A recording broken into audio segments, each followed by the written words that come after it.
Karibu ndugu msikilizaji, ni wakati mwingine tena tunakutana pamoja kuweza kujadili neno la Bwana.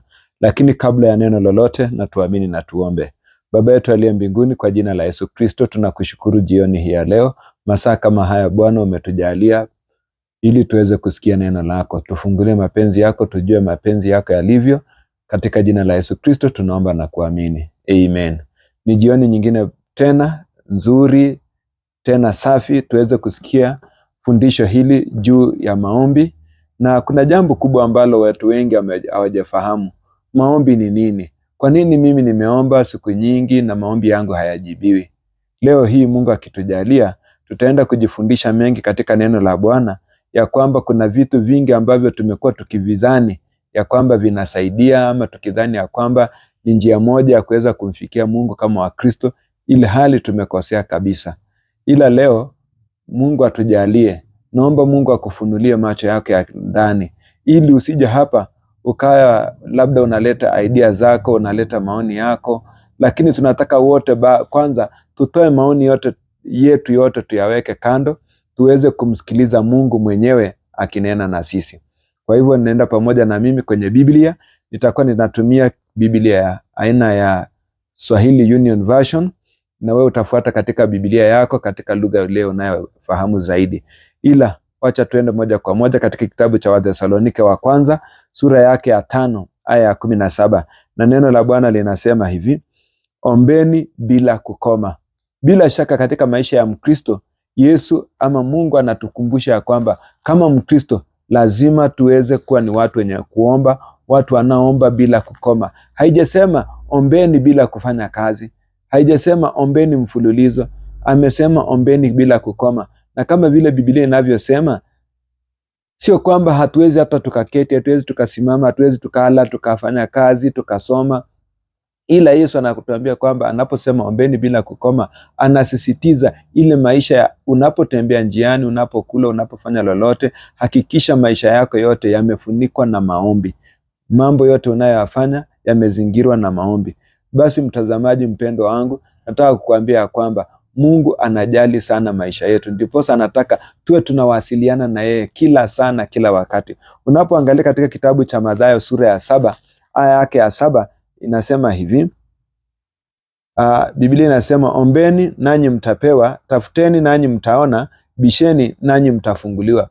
Hii inamaanisha nini? Inamaanisha ya kwamba kila wakati tunapokuwa kama Wakristo lazima tufanye mambo haya. Ila nashuku kwamba kuna wengi wa Afrika tuliokoma tuliposoma kipengele tu cha kwanza cha aya hiyo. Iliposema ombeni, tukawa tu tunaishi tunaomba. Wakati mwingine hata tungefanya kazi, tungefanya biashara zetu, lakini unapata watu wengi tumekaa makanisani kuanzia asubuhi mpaka jioni, Jumatatu mpaka Ijumatatu, kila saa, siku baada ya siku ni maombi tu. Tukasahau kufanya kazi, tukasahau kuchapa kazi, tukasahau kusoma, tukasahau kufanya biashara. Ilhali Yesu vizuri sana anasema tuombe bila kukoma. Hasemi ya kwamba tuache kufanya kazi nyingine. Anasema ombeni nanyi mtapewa, tafuteni nanyi mtaona, bisheni nanyi mtafunguliwa. So kuna wakati wa kuomba, kuna wakati wa kutafuta, na kuna wakati wa kubisha. Mambo ambayo ungetafuta si ya maombi. Huwezi ambia Mungu kaketi kwenye kiti, alafu kaambia Mungu naomba chapati ipikike ikaja ikaanguka kwenye meza yangu nikala. Hiyo haitakuwa Mungu. Kuna mahali lazima ubishe. Kama ni kuandika application, kuna mahali utaandika application ili unapoomba unajibiwa, ili unapobisha kwenye applications hizo unafunguliwa milango. Lakini kuna jukumu lako na kuna jukumu la Mungu. Omba mahali unastahili kuomba. Nenda ukatafute mahali natafutwa, na bisha mahali ambapo panatakiwa pafunguliwe. Ni kazi ya Mungu ukishaomba, hakikisha ya kwamba milango mahali unapoenda kubisha yakafunguliwe. Ni kazi ya Mungu kile unachotafuta, kazi yake ni ili upate. Lakini hata kuwekea kwenye meza, hata angusha labda gunia la mpunga, gunia la mahindi, gunia la maharage, hata liangusha kwenye nyumba yako, lazima uweze kufanya jukumu lako. Kwa hivyo tunapokuja kwa sasa tuongee juu ya maombi. Maombi ni mawasiliano kati ya wewe na Mungu. Mungu hahitaji taarifa yako. Mungu hahitaji maoni yako kwamba mimi nina taarifa nataka kukuletea. Mungu mwenyewe ameshajua taarifa tunayohitaji. Unaposikiliza na kuangalia katika Biblia, tayari Mungu anajua zile haja tunazomuomba. Unaposoma katika kitabu cha Mathayo sura yake ya 6, na unaposoma sura ya 6 mstari wake wa 6 inasema, bali wewe usalipo, ingia katika chumba chako cha ndani, ukishafunga mlango wako usali mbele ya Baba yako aonaye sirini, na Baba yako aonaye sirini atakujazi. Nanyi katika mkiwa katika kusali, hiyo ni mstari wa 7, msipayuke payuke kama watu wa mataifa, kwa maana wao hudhani kuwa watasikiwa kwa sababu ya maneno yao kuwa mengi. 8, msifanane na hao, basi msifanane nao, maana Baba yenu anajua mnavyohitaji kabla nyinyi hamjaomba.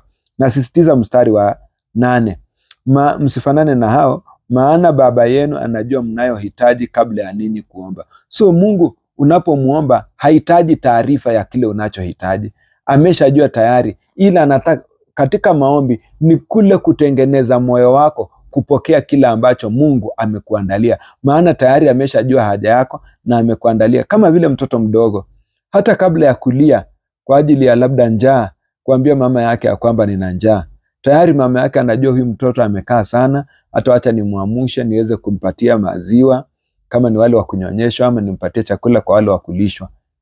Kwa hivyo hata Baba yetu aliye mbinguni anajua kile tunachohitaji hata kabla ya sisi kuweza kuyauliza ama kuyaombea.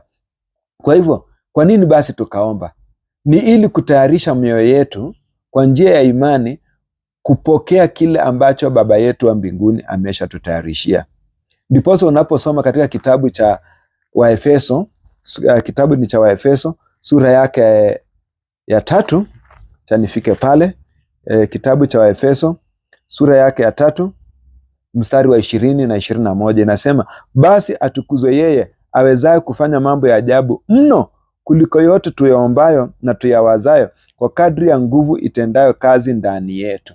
Naam, atukuzwe katika kanisa na katika Kristo Yesu hata vizazi vyote vya milele na milele. Amina.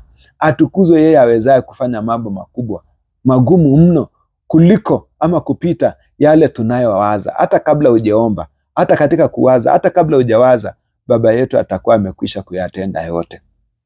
So tukajiuliza, maombi basi kwa nini? Ni kwa sababu Mungu hahitaji taarifa, ila anahitaji wewe uonyeshe ule uhitaji wako, kwamba unahitaji kupokea hilo jambo ambalo amekutayarishia. Ni kuonyesha ya kwamba uko tayari, you are ready, uko tayari kupokea kile ambacho amekuandalia. Ama kwa labda nitoe mfano mwingine katika kitabu cha Marko Mtakatifu. Kitabu ni cha Marko Mtakatifu. Unaposoma sura yake ya 10 na unapoanza katika mstari wa 51, wakati Bartimayo kipofu anamwendea Yesu, Yesu akamjibu akamwambia, wataka nikufanyie nini? Yule kipofu akamwambia, mwalimu wangu, nataka nipate kuona.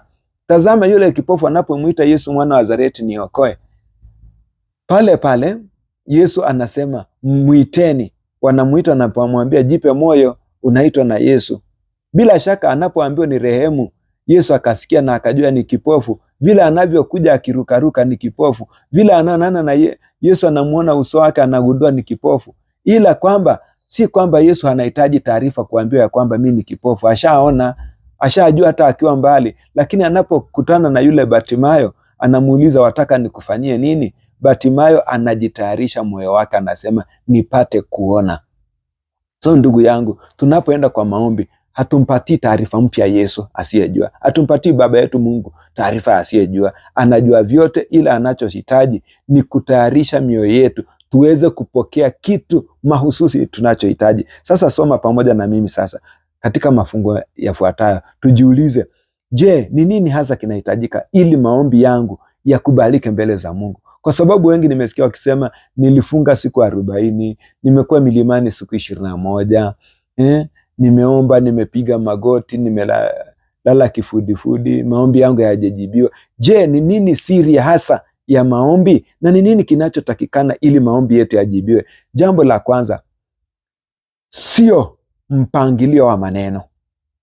Nishike vizuri sana. Nimesema sio mpangilio wa maneno, sio kujua kusema maneno. Kwa mfano, unapata mtu anasema, Mungu mwenye enzi, Baba wa neema, Bwana wa mabwana, wewe ni Ebeneza, wewe ni Jehova Jire, Jehova Shalom. Haya yote ni mipangilio ya misamiati ya maneno ambayo hayatasaidia. Kwa nini nikasema hivyo? Unaposoma kitabu cha Warumi sura yake ya 8 aya 26, neno la Bwana linasema hivi. Katika aya 26, hiyo nimesema Warumi 8:26 inasema hivi, kadhalika Roho naye hutusaidia udhaifu wetu, maana hatujui kuomba jinsi itupasavyo, lakini Roho mwenyewe hutuombea na kuugua kusikoweza kutamkika. Hiyo vocabulary yako, hiyo misamiati yako, hiyo maneno makubwa ya kitheolojia hayasaidii maombi yako. Kwa nini? Mungu hasikii maombi kwa sababu ya style ya maneno tunayoyapeleka, si kwa sababu tuko na misamiati mizuri. Ni kwa sababu Roho Mtakatifu mwenyewe ndiye anayefanya kazi hiyo. Kwa sababu hata unapogundua katika mifano, kuna mfano Yesu alitoa juu ya watu wawili ambao walienda hekaluni kuomba, na unapata mmoja alisema ya kwamba mimi si kama wale watoza ushuru, mimi natoa zaka naomba mara kadhaa. Hiyo yote aliyasema, lakini Yesu hakuangalia. Ilhali yule mtoza ushuru anapokuja mbele za Yesu, mbele za Mungu katika maombi, anakuja anajipiga kifua, anasema, Mungu ni rehemu mimi mwenye dhambi. Na unagundua ya kwamba huyo anaenda nyumbani hali amebarikiwa zaidi kuliko ule wa kwanza. Kumaanisha nini? Yesu anakuja ili watu waweze kufaidika. Roho Mtakatifu tunapewa ili tuweze kufaidika, si kwa sababu ya kujisifu. Kwa hivyo kama Yesu angekuwa anataka maneno mazuri yaliyoelezeka zaidi, Mafarisayo, Masadukayo na Wayahudi wengi wangelienda, wangelikuwa najibiwa maombi. Sisi wengine, labda sisi wa Afrika, hatungepata hiyo fursa ya kuweza kujibiwa maombi yetu. Lakini kwa sababu Mungu haangalii tamthilia ya lugha, Mungu haangalii mtiririko wa maneno, Mungu haangalii misamiati, ilhali Roho mwenyewe ndiye anayebadilisha. Hata vile tunavyoomba tu, hata ukitaja tena jambo moja, Yesu niokoe, Mungu anataka tu jambo hilo moja, na hapo hapo utasaidika. Kwa hivyo sio maneno na wingi wa maneno ambayo inamfanya Mungu akasikia maneno, ila tutajua baadaye, ama tutakapoendelea mbele, tutajua Mungu anahitaji maombi yetu yawe aina gani. Jambo lingine ni kwamba sio mbinu ya kuomba inayohitajika. Kwa maana watu wengine wamesema ya kwamba, unajua, lazima upige magoti, mwingine akasema lazima usimame. Nimepata watu wengi wanasema ya kwamba ili maombi yasikike kabisa, lazima upige magoti. Mpaka nimesikia watu wanasema ya kwamba vile unavyokaribia Mungu ni vile umepiga magoti. Kwa lugha ya Kimombo anasema hivi, those who kneel to God will go higher and next to God. Mambo hayo sio ya kweli. Sio kwa sababu tunapiga magoti, sio kwa sababu ati tulilala chali, tulilala kifudifudi, ila ni vile ambavyo Mungu ameagiza tuwe tukimwendea. Lakini nataka kukumbusha hili. Nimesema ya kwamba jambo la pili hapa, sio style, sio mpangilio, sio jinsi tunavyoenenda. Kuna wengine hata wamesema ya kwamba when I want to pray, I humble myself, I put my hands together and pray. Mungu hajasema ya kwamba sijui wasichana wafanye hivi, sijui wavulana wafanye hivi. Hajatoa style yoyote ya kuweza kuomba. Kuna wengine wanasikia hata kama watu wameketi starehe, mtu hawezi omba, anasema tusimame tuweze kuomba. Heshima ya Mungu haiko katika posture ya mwili wa mwanadamu. So Mungu hahitaji posture zetu ili aweze kutujibu. Unaweza kuomba ukiwa umelala, unaweza kuomba ukiwa umesimama, unaweza kuomba ukiwa juu ya mti, hata ukiwa unaanguka, hata ukiwa unateleza, ukiwa unaogelea, kila mahali, every time is prayer time and everywhere is prayer place. So Mungu hahitaji style. Kuna wengine wanasema ya kwamba lazima uanze kusimama, uangalie juu, uweze kuomba Mungu. Hiyo pia haisaidii chochote katika maombi. Na ndio inafanya watu wengi ambao wamekulia katika vitu ambavyo tunaita liturujia, spiritual liturgy, ambazo ni vitu tu unazifuata za kidini ilhali sio za kimungu. Kumaanisha ya kwamba hatujaandikiwa popote katika Biblia kwamba vitu hivyo vinastahili kuwa hivyo. Ndiposa ndugu zangu nasema hivi, lazima tufuatane na Mungu. Katika kitabu cha Mathayo sura yake ya 6 aya ya 5, neno la Mungu lina haya ya kusema. Sikia 6 mstari wake wa 5. Tulikuwa tumesoma ile hali, tutarejea tu pale pale.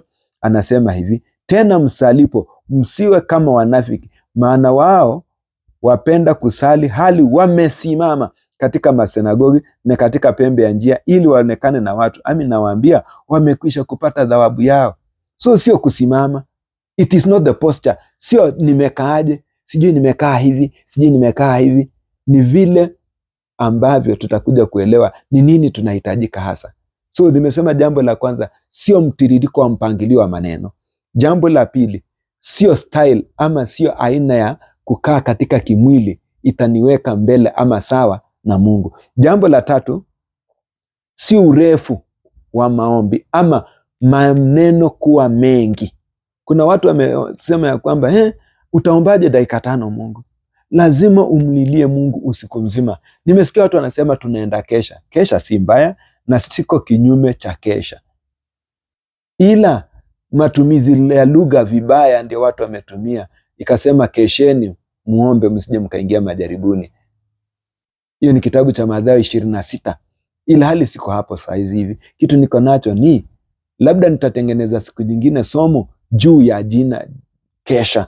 Ila hali leo nataka kuongea hivi, sio wingi wa maneno. Unapata mtu unaongea, labda uko na kipaza sauti. Kuna wengine hata umewasumbua usiku mzima, hata wengine mnaishi kwenye vyumba vya kupangisha karibu na wapangaji wengine. Watu wanasema huyu mtu anatupigia kelele usiku mzima hatulali. Na je, hivyo ndio wakati Mungu alivyoagiza tuweze kuomba? Yesu aliposemekana ameenda mlimani akakesha usiku mzima akiomba, je, ni mtiririko wa maneno anayoyafuatisha bila kukoma, na anatoa maneno tu akifuatisha? Kwa sababu mwingine anasema mimi niliomba for 2 hours, niliomba masaa 2 mfululizo. Ni maneno gani mengi uliokuwa ukiomba kwamba Mungu hayajui? Kuna watu ambao pia wamekuwa wakihubiria Mungu. Unaanza kuhubiria Mungu, Baba uliyeziumba, Mungu Baba uliyeziumba mbingu na nchi, bahari na chemichemi na vyote vilivyomo, katika siku ya kwanza Mungu kaumba. Unaeleza mpaka vile Mungu aliumba, akaumba mwanadamu wa kwanza, mpaka siku ya 6 amemaliza mwanadamu, siku ya 7 amepumzika. Ukaanza kueleza vile Mungu alimchagua Ibrahimu, Mungu alimchagua Isaka na Yakobo, wana wa Israeli, vile walivyotolewa nchi ya utumwa. Unaanza kueleza vile alikuwa jangwani, akawapea amri 10, wakaasi, akawasamehe. Yaani yoyote unaongea mpaka wanapovuka mto Yordani. Ni kana kwamba Mungu anaweza kukuambia, hiyo yote mimi ndio niliandika na ninajua, sema kinacho kuhusu. So sio wingi wa maneno inatufanya Mungu atusikie. Ukiwa peke yako unaweza kutaja, lakini hakuna mahali Biblia inakwambia mpatie Mungu mfululizo wa masomo. Uandiki Mungu insha akaandika akasoma, insha inayojaa kama lazima ijae kurasa 4. Hii ni kuongea na baba yako. Kama vile wengine wetu ni wazazi na tuna watoto, wanakuja kwa dakika chache, anakuongelesha tu mambo machache, anakuambia dadi nataka kalamu, dadi nataka fees, mwambie hata nitakupatia. Vivyo hivyo baba yetu ako tayari, yani tunaita kwa lugha ya Kiingereza extra willing kukusaidia. So sijui maneno haya mengi nani alitueleza? Unaposoma katika kitabu cha Mathayo sura yake ya 6 aya ya 7. Mathayo sura ya 6 aya ya 7 inasema hivi, nanyi mkiwa katika kusali msipayuke kama watu wa mataifa, kwa maana wao hudhani ya kuwa watasikiwa kwa sababu ya maneno yao kuwa mengi. So Kuna watu hudhani ya kwamba wanapomhubiria Mungu na kumpatia hadithi nyingi, stori nyingi, hata kama unamsifu Mungu, utamwambia Baba nakupenda, nakutukuza, nakuabudu, wastahili. Tumia hata lugha ya neno moja, itatosha kwa Mungu. Maombi yako yawe mafupi na ya direct. Na wakati mwingine unaweza tumia wakati wako wa kuimba na kusifu kwa nyimbo. Unapokuja maombi kunena na Baba yako, kuwa mchache wa maneno na uende direct katika point ile. Jambo lingine linalofuatia ni ujue ya kwamba Mungu haenendi katika mahala. God is not confined to a particular place. Kuna watu wengi wamedhani ya kwamba labda lazima niwe hekaluni, na hekaluni tu si pale pale, labda pale kwenye madhabahu. Unapata watu wengi sana, mtu akiwa na haja hawezi muita Mungu popote alipo, labda pale kazini, nyumbani, shambani, biasharani. Anasema mpaka aende kanisani, na akifika kanisani aseme mpaka niguze pale kwenye madhabahu ndio Mungu anisikize. Hayo yalitoka wapi? Unaposoma katika kitabu cha Biblia, kitabu cha Yohana sura yake ya 4 na aya yake ya 21. Kitabu cha Yohana 4, nimesema Yohana 4 aya yake ya 21, neno la Bwana lasema hivi. Anasema, hii ni mstari wa 21, inasema, Yesu akawaambia, mama, unasadiki, na saa inakuja ambapo hamtamwabudu Baba katika mlima huu wala kule Yerusalemu. Mungu anataka wanaomwabudu wamwabudu katika roho na kweli. Unapokuja katika ibada ya maombi, Mungu si lazima akue kwenye sitting room, si akue pale sebuleni, hayuko kanisani peke yake, ati lazima niende karibu na madhabahu.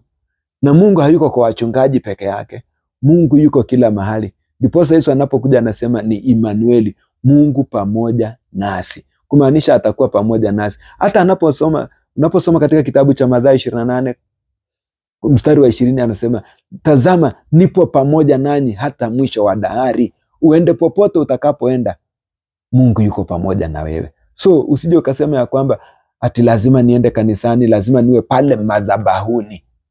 Hiyo ni itikadi na mafundisho yasiyokuwa ya Biblia. Ni katika tu Israeli watu walikuwa najua ya kwamba katika lile hekalu ambalo Suleimani alikuwa ameliweka, hapo tu peke yake ndipo watu walikuwa naomba. Na lazima walikuwa palipokuwa utumwani kule Babeli, ilikuwa lazima wanapoomba wanaomba wakielekea nyuso zao Yerusalemu, kama vile wenzetu Waislamu wanapoomba lazima waelekeze nyuso zao Meka. Lakini Yesu wetu akatuambia sio milimani tena wala hekaluni. Yesu yuko kila mahali, Mungu yuko kila mahali. Ndiposa unapata kuna watu wanaosema ya kwamba mimi naenda kufunga, naomba na kufunga siku 21, siku 7, nimeenda siku 3 milimani. Kwani ukienda milimani ndio utakaribia Mungu zaidi? La hasha. Mungu hayuko milimani. Mungu hayuko kwenye hekaluni. Wanaomwabudu Baba wamwabudu katika roho na kweli. Anasema ya kwamba sio kwenda tena mlimani wa Yerusalemu ambapo kuna hekalu. So si kwenda kanisani, si kwenda kwenye madhabahu, na si kwenda milimani. Mungu yuko kila mahali. Hata kwenye choo Mungu yuko pale. Hata shambani yuko pale. Omba pale. Omba kila mahali na kila wakati. Jambo lingine ambalo linafanya maombi yetu pengine yasijibiwe ni kwa sababu tumedhani ya kwamba ni ile hali tuko. Unapata mtu anasema ya kwamba mimi unajua lazima niende nawe mikono, nawe uso, ndio Mungu anisikize. Sijui labda kama mimi ni mama niweke kitambaa. Sijui lazima hata kama nilikuwa sina shati na lima pale shambani ama nafanya kazi ya ujenzi, lazima nikuje nivae shati nzuri, nivae suti. Kuna wale hata labda ulikuwa unalala ama ulikuwa unaoga, unasema mimi sitaki kuombea hapa mpaka nikimbie kwanza nibadilishe nguo. Ama kama uko uchi umelala pale chumbani usiku, unasema lazima nitoke nivae nguo nimuombe Mungu. Mungu yuko tayari kukusikiliza kila wakati. Ndiposa natangaza na kusema iwe ni mtoto mchanga ambaye hana nguo, iwe ni mtu mzima hana nguo, iwe ni condition yoyote uliopo, Mungu yuko tayari kukusikiliza. Ndiposa anakulinda hata ukiwa chooni ama kwenye bathroom, mahali ambapo pale kwenye bafu umetoa nguo. Mungu hatajificha uchi wako. Kwa nini tunaambia watu wasivae nguo isiyositirika? Si kwa sababu ya Mungu, ni kwa sababu ya sisi binafsi. Tusije tukakwazana wakati tunapomwabudu Mungu, ama tusije tukaleta tamaa kwa wenzetu. Lakini Mungu anapokuja katikati yetu, Mungu hatuoni na nguo, anatuona na anatujua vile tulivyo, maana ndiye muumbaji wetu. Na hatuna haja kwenda na kwake kwa aibu, na hakuna nguo inampa Mungu heshima. Natangaza vizuri. Hakuna nguo inayompa Mungu heshima. Nguo zote ni zetu sisi binadamu, za kutupatia heshima mbele za wanadamu wenzetu. Ndiposa hata kama ni mume na mke na mko uchi, mko na ruhusa kwenda kuomba Mungu jinsi mlivyo.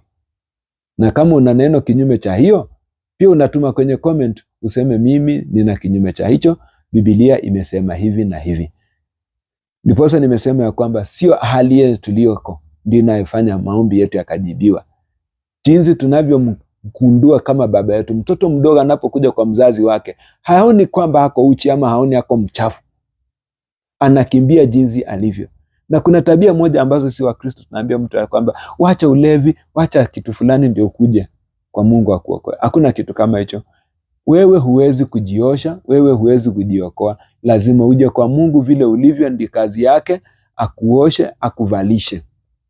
Kwa hivyo sio hali yetu inayotufanya tukubalike kwa maombi mbele za Mungu. Unaposoma katika kitabu cha Luka 18 aya yake ya kwanza, neno la Bwana linasema hivi: akawaambia mfano kwamba imempasa kumwomba Mungu siku zote, wala msikate tamaa. Omba ukilima, omba ukisoma, omba ukitembea, omba ukipika, omba ukiendesha gari ama bodaboda yako, omba ukisafiri, omba ukiwa hewani, majini ama ardhini. Omba kila mahali bila kukata tamaa. Omba ukiwa msafi, omba ukiwa mchafu. Omba ukiwa umevaa suti, omba ukiwa umevaa matambara. Omba ukiwa umevaa chochote. Lakini ukumbuke ya kwamba sio hali yako inayokufanya. Mungu mwenyewe ndiye anayetusaidia, na sisi wote tu wadhaifu na hatujui hata tupasavyo kuomba. Tunapokuja mbele za Mungu na kutubu mbele za Mungu, hiyo inatosha. Kazi ya Roho Mtakatifu. Kama hujampokea Roho Mtakatifu, ni wasaa kama huu umpokee Roho Mtakatifu akusaidia hata katika maombi. Sio tu kwa neno, ila kukusaidia pia kwa maombi. Na katika kitabu cha Zaburi 63 aya ya 6 ina maneno haya ya kuweza kutusaidia zaidi tuweze kufahamu si hali yetu. Unaposoma Zaburi 63 aya ya 6, anasema hivi: ninapokukumbuka kitandani mwangu, ninakutafakari wewe makesha yote ya usiku. Daudi anatuambia kwa njia ya Roho Mtakatifu, hata ukimwomba Mungu, umelala, uko uchi, uko na nguo, usijali kuamka na kutafutana na hiyo. Popote ulipo, si lazima tuamke utoke kando uende uketi, si lazima uamke sijui upige magoti kando ya kitanda. Popote ulipo, umeangalia juu, umelala kifudifudi, umelala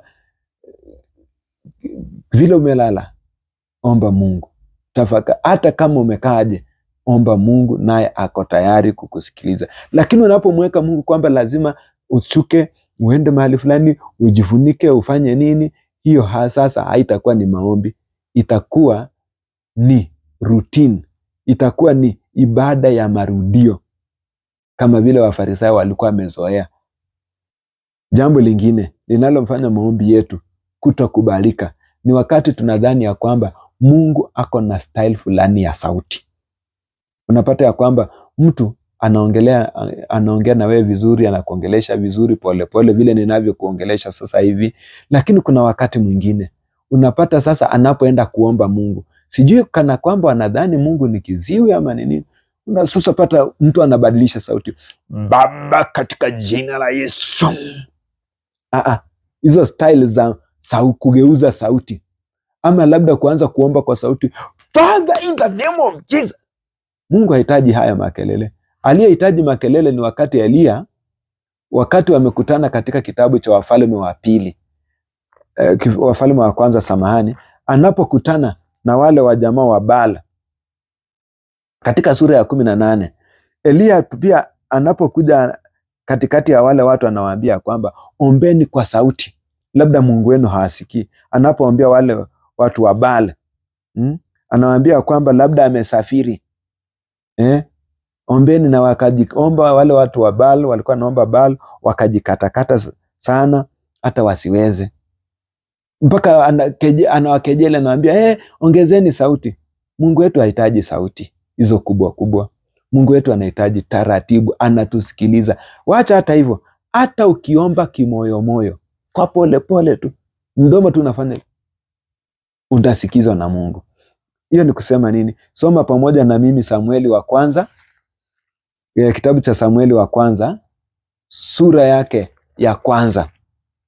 Na unaposoma Samueli wa kwanza sura ya kwanza, nitasoma aya ya 3, aya ya 13, alafu nitakuambia kwingineko nitakaposoma. Lakini wacha nianze aya ya 13. Samueli wa kwanza 1:13 inasema hivi: basi Hana alikuwa akinena moyoni mwake, midomo yake tu ilionekana kama inanena, sauti yake isisikiwe. Kwa hiyo Eli alidhania kuwa amelewa. Unaona, mama mwenye alijibiwa hata akapewa mtoto anaitwa Nabii Samueli ni mama alienda akilia, anaitwa Hana, mkewe Penina, mkewe Elikana, mke mwenza Penina. Akaomba, midomo tu yanaonekana lakini sauti haisikiki. Kwa hivyo tunapokuja kwa Mungu, haya makelele na kuongeza sauti sana hayakubaliki mbele za Mungu. Unaposoma mstari wa 16 katika sura ya kwanza Samueli wa kwanza, anasema hivi: usimdhanie mjakazi wako kuwa ni mwanamke asiyefaa kitu, kwa kuwa katika wingi wa kuugua kwangu na kusikitika kwangu ndivyo nilivyonena hata sasa. So anajaribu kuambia Eli, mimi si mlevi na si mjinga, naomba kutoka ndani ya moyo wangu. Eli akambariki katika mstari wa 17 akamwambia, ndipo Eli akajibu akasema, enenda kwa imani, Mungu wa Israeli akujalie haja yako uliomuomba. So anamwambia kwamba wewe ujaliwe haja yako na ifanyike kulingana na vile ulivyoomba. Mama huyu alipoenda nyumbani, katika mstari wa 19 Biblia inasema hivi: wakaondoka asubuhi mapema. Hao ni nani? Hana na Elikana mumewe. Wakaondoka asubuhi mapema, wakasali mbele za Bwana, kisha wakarejea kisha wakateremka na kufikia nyumbani mwao huko Rama. Elikana akamjua mkewe Hana, Bwana akamkumbuka. Unaona, Mungu akawakumbuka, akazaa mtoto, akamwita jina lake nani? Samueli. Hiyo tu sio kisa cha kwanza. Hata kuna visa vingi ambavyo vimeonyesha watu walivyoomba, wametulia, wamenyamaza na Mungu akawasikia. Haya maneno ya kuonyesha makelele mengi yalitokana na ibada ya kuomba, ambapo Elia alikuwa na wakejeli watu wa Baali, anawaambia ombeni na sauti. Wakaomba kwa sauti wakidhani Mungu unaomba kwa sauti atakusikiliza, na sio hivyo. Ndugu zangu, kuna wakati mwingine pia tunadhani ya kwamba vile tunavyofanya mikono ndivyo Mungu atatusikiza. Unapata mtu anaomba kabisa mpaka ni kama anataka kupiga ngumi, ama anaomba mpaka kama anaelekeza Mungu, Baba fanya hivi. Wengine hata ni kama anataka kupokea baraka, wanaweka mikono kabisa juu. Je, Mungu anatumia mikono hivyo? Ama anataka kutubariki kwa vile tutafanya mikono? Mwingine anasema ati lazima uweke mikono sijaje vile nilikuwa nimeeleza. Mungu haangalii mikono yanaenda wapi, sijui amen, sijui nini, hatunanyenyekea. Mungu haangalii hayo mikono, kwa sababu mikono haisaidii katika ibada ya Mungu, especially kwa njia ya maombi. Unaposoma katika kitabu cha Matendo ya Mitume 17 na aya 24 na 25, Mungu anatuambia hivi katika neno lako. Matendo ya Mitume katika neno lake anatuambia mstari wa 24, 17, 24 na 25: Mungu aliyeufanya ulimwengu na vitu vyote vilivyomo, yeye kwa kuwa ni Bwana wa mbingu na nchi, hakai katika hekalu zilizojengwa na kwa mikono, wala hatumikiwi kwa mikono ya wanadamu kana kwamba anahitaji kitu chochote, kwa maana ndiye anayewapa wote uzima na pumzi na vitu vyote. Mungu huyu ndio ni mpaji, ndiposa tunamuomba. So unapokuja unafanya mikono hivi, sijui unafanya hivi, sijui unafanya hivi, unajaribu kubisha hivi, hiyo mikono yako haisaidii. Hata ukifanya hivi, uweke kwa mfuko, ufanye hivi, bado maombi yako yatafika. Ndiposa kama utakuwa ukifanya kama taratibu ya ibada, unafanya mikono kwa njia fulani, ndio inafanya maombi yako yajibiwe, because that is just but duplication of ideas ya watu, haitakuwa ni neno la Mungu. So tunastahili tuombaje basi ili maombi yetu yakubalike? Ni nini masharti ya maombi yanayosikiwa? Labda twende pamoja sasa nikueleze mambo machache ili uweze kujua ni nini Mungu anahitaji katika maombi. Maana tumesema sio mpangilio wa maneno katika lugha ama tamthilia ama misamiati. Tukasema jambo la pili, sio style utakayotumia. Jambo la tatu, sio wingi wa maneno ama urefu wa maombi. Sio mahala, sio milimani wala hekaluni. Jambo lingine, sio hali, sijui niko uchi, sijui niko mchafu, sijui niko nini. Tukaangalia pia sio badiliko la sauti. Oh Baba kwa jina la sio badiliko la sauti. Tukaona pia sio maneno ya kutumia mikono. Sasa Mungu anahitaji nini? Rafiki yangu, sikia hili. Kwanza lazima ugundue unaomba kwa nani. Je, unamuomba kwa manabii? Unaomba nani? Unaomba Yesu ama unaomba Baba? Najua Yesu ni mwana. Yesu ni mwana. Mungu ni Baba. Unamuomba Baba ama unamuomba mwana? Elewana hili. Yesu anapokuja kutufundisha katika Mathayo 9 aya yake ya Mathayo 6 aya ya 9, anasema basi salini hivi: Baba yetu uliye mbinguni. Hajasema Yesu uliye mbinguni. Amesema vizuri sana Baba yetu. So tunamuomba Baba. Hilo ni jambo la kwanza lazima ugundue ili maombi yako yawe sahihi. Gundua ni Baba. Unaposoma katika kitabu cha Yohana pia, Yohana mtakatifu sura yake ya 16 aya yake ya 23. Sikia vile inavyosema. Anasema hivi, Yohana mtakatifu 16:23, tena siku ile hamtaniuliza neno lolote. Yesu anasema si mimi sasa mtamkuwa mnaniuliza, hamtaniuliza neno lolote. Amin, amin nawaambia, mkimuomba Baba neno lolote kwa jina langu. Neno lolote atawapa kwa jina langu. So Yesu anasema si yeye ndio tutakuwa tukidirect, ni Baba, lakini kupitia kwa nani? Kwa jina lake. Hiyo inatupelekea jambo la pili. Baada ya wewe kugundua maombi yako yote unayoyaomba lazima yaende direct kwa Baba, utakuwa ukipitia kwa nani? Yesu hapo akasema kwa jina langu, Baba atalitenda. Sio hilo tu, lazima ugundue tena vizuri, usikie tena siku ile hamtaniuliza neno lolote. Amin nawaambia, mkimuomba Baba neno lolote kwa jina langu atawapa. So Mungu yuko tayari, Baba yuko tayari kutupatia, ili mradi tutumie jina la Yesu. Wakati wa ubatizo tunatumia jina la Baba na la Mwana na Roho Mtakatifu, lakini inapokuja swala la ombi inakuwa ni kupitia kwa jina la Yesu. Vivyo hivyo katika kitabu cha Yohana 14:14 anasema hivi, mkiniomba neno lolote kwa jina langu nitafanya. Bado anasisitiza kwa jina la Yesu. Baada ya kugundua unamuomba Baba ambaye ni Mungu wetu, unatumia jina la Yesu Kristo, lazima pia ujawe na Roho Mtakatifu. Kwa sababu nilisha kuonyesha katika kitabu cha Warumi nilipotangulia 8:26, anasema sisi wenyewe hatujui jinsi ipasavyo kuomba, ila Roho hutusaidia akiugua pasipoweza kutamkika. So bila Roho Mtakatifu pia hata haya maneno sasa hayatafika kwa Baba, ila hali unatumia jina la Yesu. Lazima ujawe na Roho Mtakatifu, alafu huyo Roho ndiye anazipeleka kwa Baba, inapitia kwa lile jina la Yesu Kristo, ama inapitia kwa Yesu Kristo mwenyewe. Jambo la mwisho katika sehemu hiyo ni ugundue hili ya kwamba lazima ukue umeungana na Yesu. Huwezi kuwa unaomba kwa jina la Yesu, Yesu mwenyewe wewe haumo ndani yake na yeye ndani yako, hamna uwezo. Mtoto asiye wangu hawezi kuja akaniomba lolote nikamfanyia isipokuwa mtoto wangu.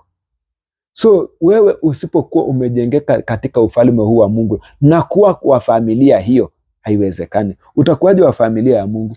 Unaposoma katika kitabu kile cha Yohana 15 aya yake ya 4, neno hili linasema hivi, basi Kaeni ndani yangu nami ndani yenu, kama vile tawi lisivyoweza kukaa peke yake. Nasema samani, kaeni ndani yangu nami ndani yenu, kama vile tawi lisiloweza kuzaa peke yake isipokuwa ndani ya mizabibu, kadhalika nanyi msipokaa ndani yangu. Ni sisi tukae ndani ya Yesu na Yesu akae ndani yetu, na hiyo tu itawezekana kwa njia ya imani, kwa kumpokea Yesu Kristo ndani ya maisha yako, nawe unamkaribisha ndani yako, na Yesu anaingia ndani yako, na wewe unaingia ndani ya Yesu. Katika batizo pia unabatizwa, unaingia ndani ya Yesu, na Yesu anaingia ndani yako, na kwa njia ya Roho Mtakatifu atakuwa akikaa pamoja na wewe. Basi unapoomba inakuwa ni maombi ambayo yako connected na Mungu kupitia kwa Yesu Kristo. Basi baada ya kugundua tunamwomba Baba kwa jina la Yesu Kristo, tukiwa tumezama ndani ya Yesu na kujazwa Roho Mtakatifu, maombi yetu yenye aina gani? Jambo la kwanza, maombi yetu lazima yawe na makusudi maalum. Unaposoma katika kitabu cha Yakobo 4 aya yake ya 3, Yakobo ni James kwa lugha ya Kimombo, na Yakobo sura yake ni ya 4 aya ya 3 inasema hivi: hata mwaomba wala hampati, kwa sababu mwaomba vibaya ili kuvitumia kwa tamaa zenu. Nia yako ya kuomba ni nini? Ili nini? Ndio unaomba ili nini? Kuna wakati hatujibiwi kwa sababu tunataka mashindano, tunataka mabishano, tunataka labda tuonekane tuko special, tunataka tuonekane ya kwamba sisi tumezishinda wengine, ama hata tunawaombea wengine mabaya. Haya hatajibiwa. Na nakupa taarifa, Mungu hana majibu matatu, sijui yes, no and wait, ngoja, ndio, hapana. Mungu ako na jibu moja. Either jibu lako limesikiwa na likajibiwa, ama jibu lako halijasikiwa na halitasikiwa. Kwa nini? Mwaomba vibaya, kulingana na Yakobo 4:3. So tunaweza kuomba vibaya kwa sababu ya nia. Nia ya maombi yako ni nini? Ili maombi yako yasiwe mabaya, si kwa sababu ulikaa vibaya ama haukufanya mikono hivi, ama haukuinua mikono, ama haukuomba kwa sauti kubwa, ama haukukesha. Kuomba vibaya ni kwa sababu inaitwa nia, makusudi. What is your motive? Jambo la pili, bila imani hauwezi kujibiwa. Na ninapoongea juu ya imani, ni swala nyeti sana ambalo watu wengi hawalijua. Katika kitabu cha Yakobo hiyo 1:6, sura ya kwanza aya 6 inasema hivi: ila naombe kwa imani pasipo shaka yoyote, maana mwenye shaka ni kama wimbi la bahari lililochukuliwa na upepo na kupeperushwa huku na huku. Imani ni jambo la kujua ama kuwa na hakika ya kwamba kile umeshatafuta umeshapata, kile umeshaombea imejibiwa, na ule Mungu unayeongea naye amekusikia. Imani katika Waebrania 11:1, imani ni kuwa na bayana ya mambo yatarajiwayo, ni kuwa na uhakika ya mambo. Samahani, wacha nisome pale alafu tuelewane vizuri. Basi imani ni kuwa na hakika ya mambo yatarajiwayo, ni bayana ya mambo yasiyoonekana. Ni kuwa na uhakikisho, udhibitisho kabla hujaona hicho kitu. Lazima ukione kwa macho ya kiroho kabla hujaona physically. So unapoenda kuomba, amini umeshapata na mpaka ukaanza kuiona kwa kiroho ili atendeke katika mwili. Ndiposa unapopata ya kwamba katika kitabu hicho cha Yakobo 1:6 anatuambia ukitia tu shaka ya kwamba ama haitafanyika kweli.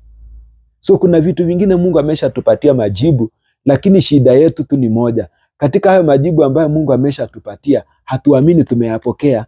Tunadhani mpaka tuione. Wewe ni mgonjwa, kichwa kinakuuma, tumbo linakusokota, una maumivu kwenye mwili wako, hauamini imetoka, unasema mpaka nisikie ikianza kutoka. Hiyo si imani. Mpaka uamini kwamba imetoka kwanza, ili hali bado uko na uchungu, ndio itoke. So imani ni kuamini ya kwamba uchungu umetoka, hata mpaka unasikia kichwa kinapiga zaidi sasa, lakini wewe ushaiona imepona kwa kiroho, ndio yafanyike physically ama katika hali halisia. Unaposoma katika kitabu cha Mathayo mtakatifu sura yake ya 14 aya 31. 14:31 ina haya ya kusema katika Mathayo. Yesu anasema hivi: mara Yesu akanyosha mkono wake akamshika, akamwambia, ewe mwenye imani haba, mbona uliona shaka? Unapoona shaka tu, kuogopa na kuona shaka kwamba ama haitafanyika, kweli haitafanyika. Kila kitu umekuwa ukiombea, unasema nimeomba mwaka mzima na Mungu anisaidii. Shida si Mungu, shida ni wewe. Hujawahi iona imefanyika na ukasema sasa kuanzia leo siombe hicho kitu, naanza kushukuru nimepokea. Mpaka ukiulizwa na mtu, tunang'ang'ana tu na maisha, najaribu tu akimuniombee, haitasikika. Inatakiwa hata mtu akikuuliza, jambo lile ulikuwa unaniombea unaonaje, umelipata? Unamwambia nashukuru Mungu nimeshaipata. Aikwambia iko wapi? Unaambia inakuja kwa njiani. Sikia, unaposoma katika kitabu cha Marko, soma pale 11 aya 24, ndio usikie vile imani inavyofanya kazi. Marko 11:24 inasema hivi: kwa sababu hiyo nawaambia, yoyote myaombayo mkisali, aminini kwamba mnayopokea nayo yatakuwa yenu. Ni uamini imefanyika na itakuwa yako. Hivyo tu. Hiyo ndio siri ya maombi. Si maneno mengi, sio kuongeza sauti, sio sijui kulala ama kupiga magoti ama kusimama. Siri ni hii: amini imeshatendeka ndio ikuwe yako. Sio uamini amini imeshafanyika na itakuwa yako. Jambo lingine, ondoa uoga. Ondoa uoga kabisa. Ama Mungu anisikii, ama niko na dhambi gani, ama niko na nini? Kitabu cha Marko 5, acha nikusomee pale. Marko sura yake ya 5 aya 36. Sikia vile Mungu anasema. 36 anasema, lakini Yesu alipolisikia lile neno lilonenwa, akawaambia mkuu wa sinagogi, usiogope, amini tu. Ni jambo la kuondoa uoga katika kila jambo naloliombea. Amini imefanyika, anza kumshukuru Mungu, ishi katika maisha ya kushukuru na uondoe uoga katika maisha yako. Hata sasa hivi tutakapoenda kuomba, kile umekuwa ukitarajia hajafanyika siku zote, amini ya kwamba leo hii imefanyika na imetendeka, na kuanzia leo itaanza kuwa yako. Lakini kwanza amini imefanyika. Hata kabla hujaiona, amini imefanyika na itakuwa yako. Na kuanzia leo anza kuishi maisha ya shukrani. Katika kitabu nitakachomalizia cha Wafilipi, kwa leo nitamalizia kitabu cha Wafilipi sura yake ya 4 aya ya 6. Anasema hivi, Biblia inasema, msijisumbue kwa neno lolote, bali katika kila neno kwa kusali na kuomba pamoja na kushukuru haja zenu zijulikane na Mungu. So kabla haja zijulikane, wacha ushukuru. Ushukuru kwa nini? Umeamini umeipata, naye utaipata hizo haja zako kwa jina la Yesu. Tuombe na tuamini. Baba, kwa jina la Yesu Kristo, asante kwa maneno haya ambayo umenena nasi. Tumeamini ya kwamba yale tumekuwa tukitaabika kwa siku, kwa wiki, kwa mwezi, kwa miaka kadhaa, Baba, leo hii tumeamini yametendeka. Pamoja na msikilizaji, yale amekuwa akisumbukia yote, tunaamini yametendeka. Jitukuze Baba na utukuzwe milele, maana umetenda. Tunakusifu na kukuabudu kwa jina la Yesu tunaomba na kuamini. Amen. Mungu aweze kukubariki.